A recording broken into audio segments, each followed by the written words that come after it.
I have heard that he is a last guy in, first guy out type of quarterback, like not the maniacal work ethic. I've even heard it compared to Justin Herbert, where it was like, dude, when Justin Herbert showed up, it was like a psychopath when it came to working to get ready for the draft or even at school. Like, give me more. I want to work nonstop. And I've heard that there are some questions with Justin Fields' work ethic. You know, unfortunately, I've seen this too many times. Played in the NFL almost a decade. You played a long time. We've been around it for a long time. And oftentimes, young players, especially, and I'm going to go here, especially young African-American players, because they make up 70% of this league. They come into this league and they ask themselves the wrong thing. They come into the league saying not, how can I be a better player? They don't say, how can I be a better teammate? They don't say, how can I be a better person? How can I get my organization over the hump? Here's what they come in saying. They come in saying, how can I build my brand better? How can I build my social media following better? How can I work out on Instagram and show everybody that I'm ready to go, but when I get to the game, I don't perform? He's been called everything from a showboat.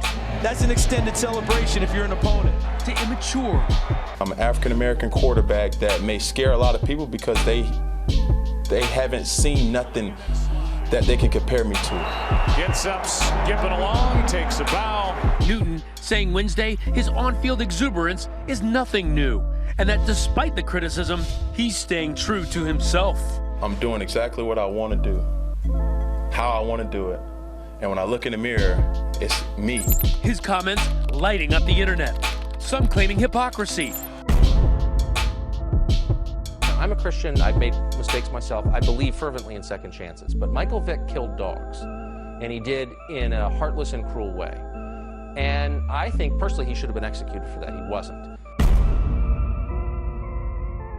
Hey, yo, I've heard this conversation before. I've actually had this conversation before. Here it is to my fifth grader. Hey, listen, I need you to sit down and study for an hour. If you don't do that, you can't play video games or watch TV. See, we've heard it before, but it was with a fifth grader, not a professional quarterback that was about to earn $160 million guaranteed and $230 over the next 5 years.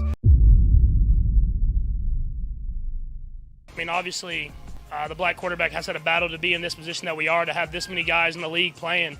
And I think every day we're proving that we should have been playing the whole time. We've got guys that think just as well as they can use their athleticism. And so it always is weird when you see guys like me, Lamar, Kyler, kind of get that on them and other guys don't. But at the same time, we're going to go out there and prove ourselves every day to show that we can be some of the best quarterbacks in the league. Patrick Mahomes was asked about Kyler Murray and his contract clause that requires him to do a specific amount of hours of watching film, which is... I think I've heard kind of about this. Go ahead. Kind of unprecedented for the most part. I mean, I don't think there's any... They require him to watch film? Yeah.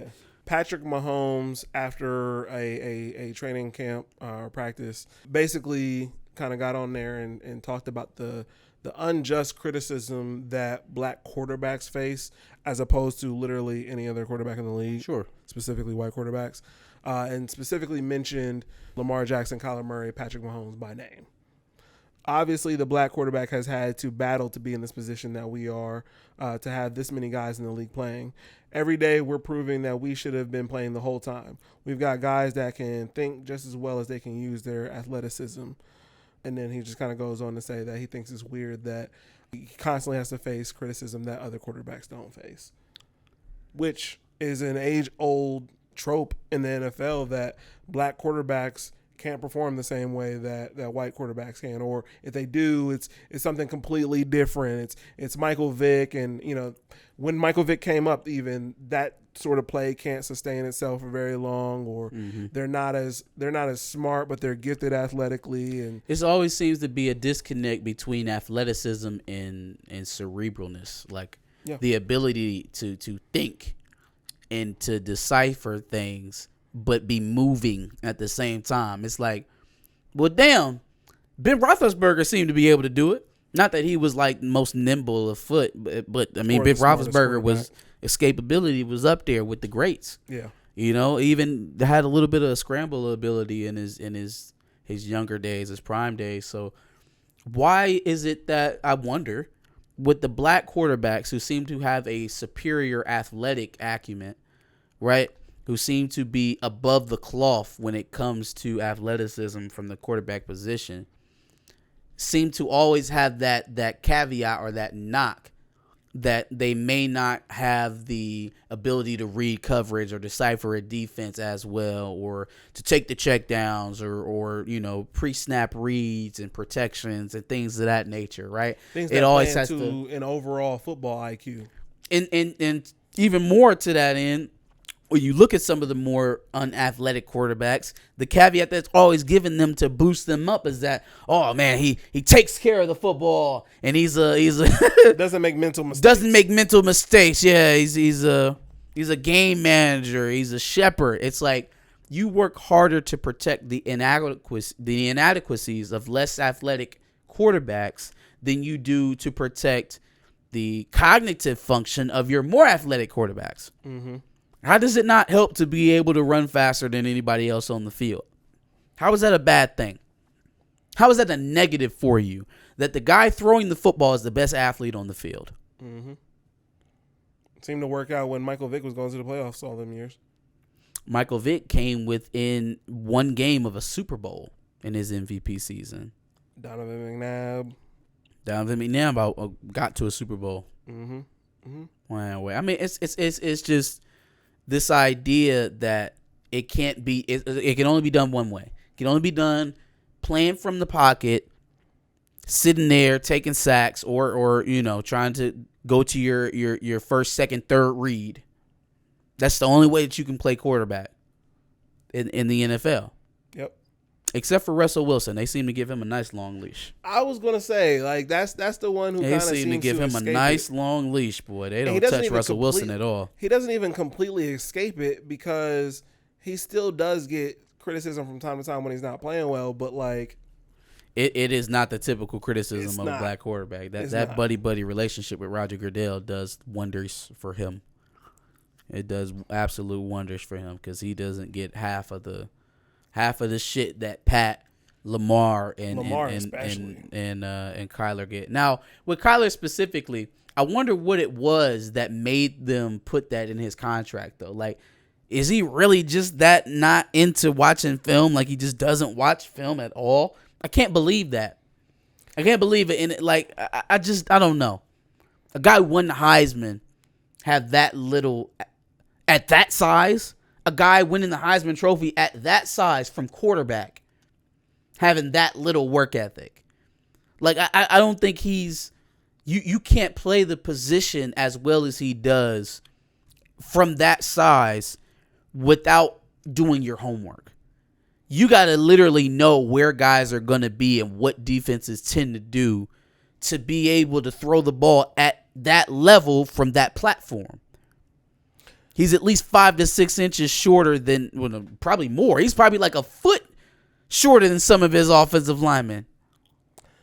To quote Kyler specifically about this situation, he says, "I refuse to let my work ethic, my preparation be in question. To think that I can accomplish everything that I've accomplished in my career and not be a student of the game and not have that passion and not take this serious is disrespectful, and it's almost a joke." Yeah, it's insulting. It's like, fam, what do you think I'm doing here?